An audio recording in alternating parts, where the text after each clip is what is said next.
You see? Think of this. Look at this gravitation. We are taught that Yaqub took the black babies and murdered them. But he took the recessive baby or the lighter baby and he will marry them with each other. When a negative thought enters your mind, let's say a woman walks by and a man first looks at the woman, that's the first thing, it's natural. He looks at her. He looks at her the second time, though, and he stares at her. He's starting to look at her form. He's starting to desire a little bit her form. He's starting to lust a little bit her form. And then he begins to imagine. See, this all happens in men's mind. They start to imagine everything in their mind. There's no rap. We set, plan, predators, we add it. We got it in our minds. And then we move out on it, okay? Now, when that thought first entered the mind and you looked at her, we could have walked away from her. That's the first stage, natural. That's still original. Then we look again, and we look at her and we start having desire. Now we are starting to make the lighter with the lighter. We're killing the original. And we are keeping the recessive. So now we're going to look again, and we start to lust after her. So now we're murdering the original, and we're mating only the recessive with the recessive. And then we look at her again. And then now we're looking again, and we start to murder the original, and we're mating the recessive with the recessive. And then it comes into the action of devil in the form of committing fornication and adultery on your wife, cheating on your husbands, betraying them in thought, betraying them in focus. See, the creation and manifestation of the devil happens in you all day long. You are the Yaqub. It's you. You see? In your mind, you have a Yaqub and you have a Master for Muhammad. One is the suprema law, the highest exegesis of your being. And then you have Yaqub, for what you may consider to be the lowest exegesis of your being, but Yaqub is a savior of you. Because Yaqub has produced the condition for your development. See, there is no need of Master for Muhammad if there is no Yaqub. See, they conjoined. You understand it? Yes, sir. I'm trying to produce an understanding for you. Yes, sir. We are taught in our lessons. In number 10 of the 1 of 14, why does Muhammad or any Muslim murder the devil? What is the duty of each Muslim? Oh man, and bringing and presenting 4 devils. What reward does a Muslim receive by bringing in 4 devils? And look, my mind is going different ways, so you have to forgive me. He say because he's 100% wicked and will not keep and obey the laws of Islam, his ways and actions like a snake of the grafted type. So Muhammad learned that he could not reform the devil, so he had to be murdered.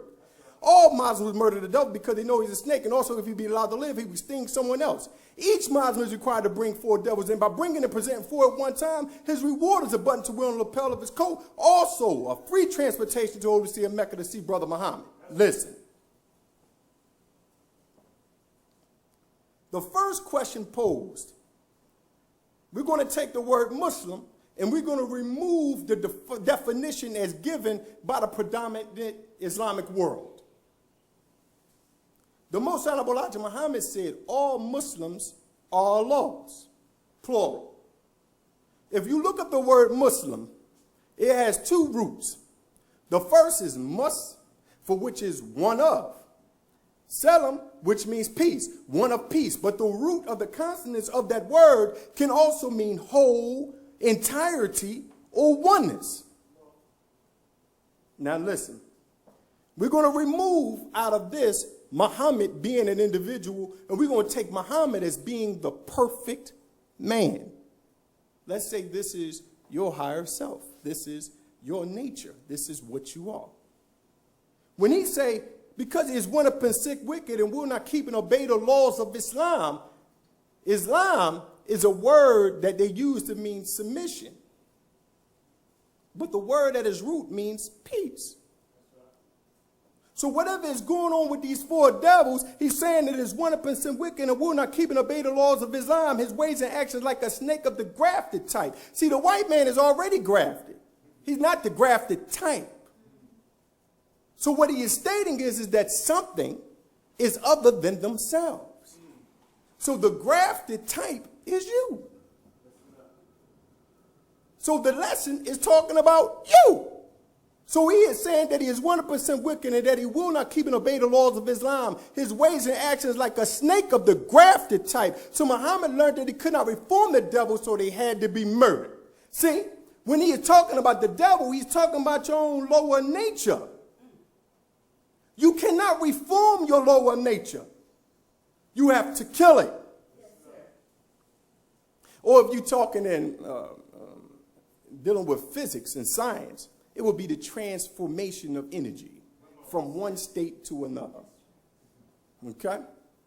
Because energy is neither destroyed or created.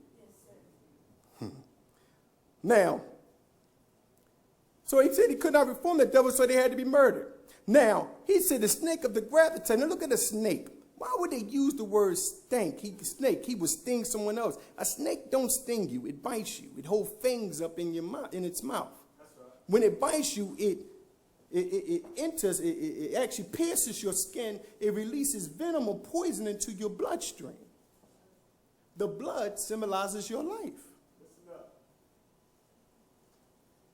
The serpent has always, throughout our ancient civilizations, symbolizes thought. It symbolizes procreation. It symbolizes completion of things. So in this form, we are talking about our thinking. So this serpent, or the lower nature of your being, poisons your life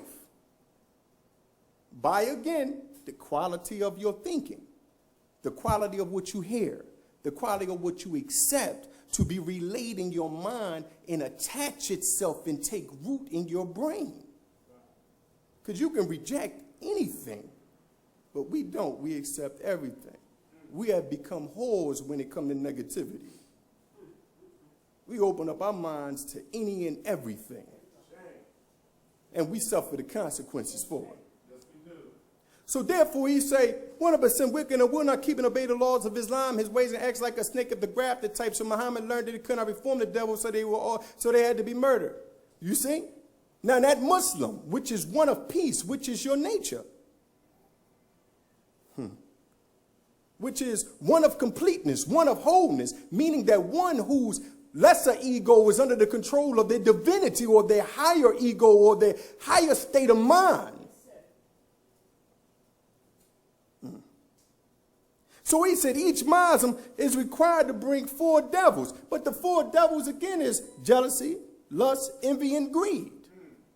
And these 4 devils, for which conquers us all, binding us to the suffering of mortals when we are immortal.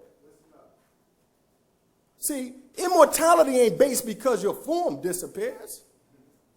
That's not immortality.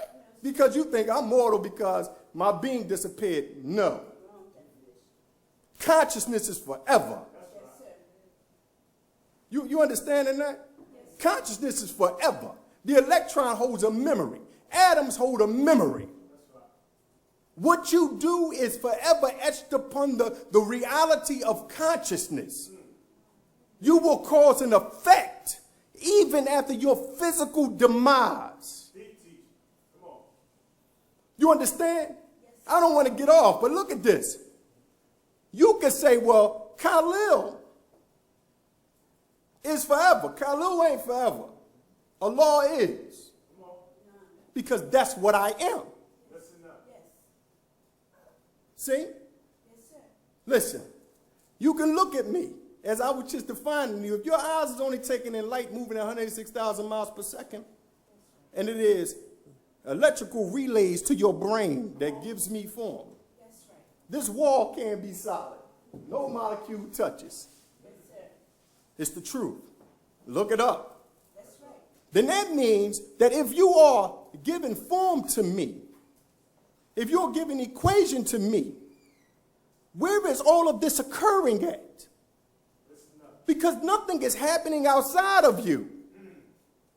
Because that's against science. But if the light is being brought into your brains and you are forming in your brain the reality that you see it, then that means all of creation is happening in your brain. Not out here. It's internal.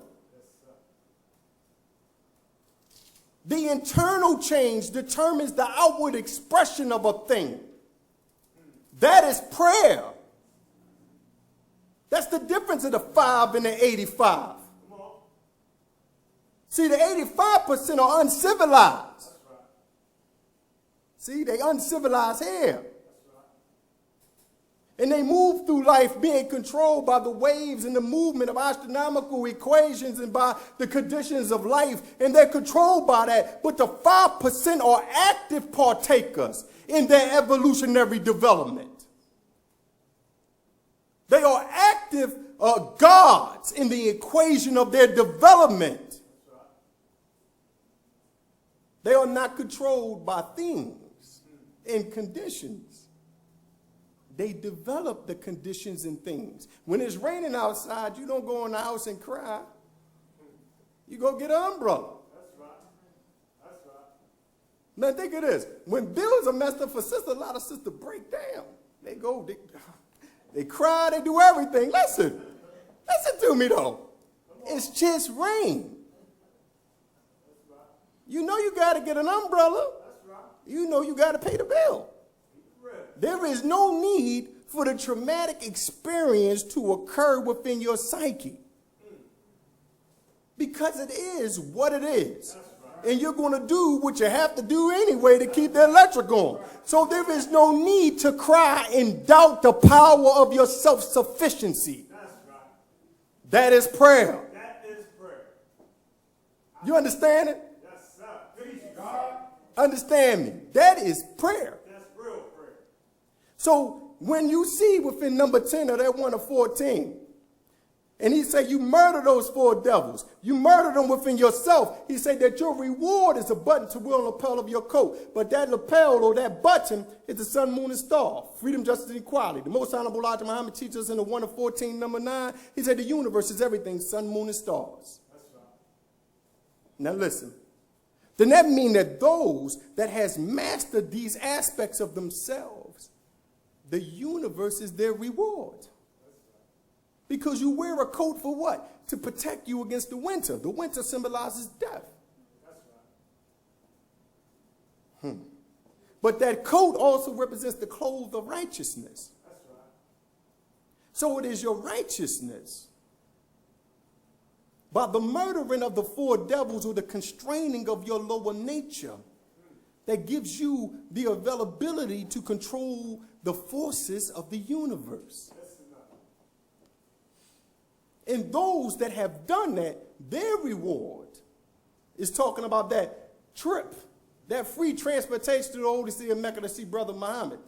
He said it was free once you got there. But you paid the cost all the way to get there. And see, that Mecca symbolizes when you are no longer estranged from yourself. And that Muhammad is your perfected state.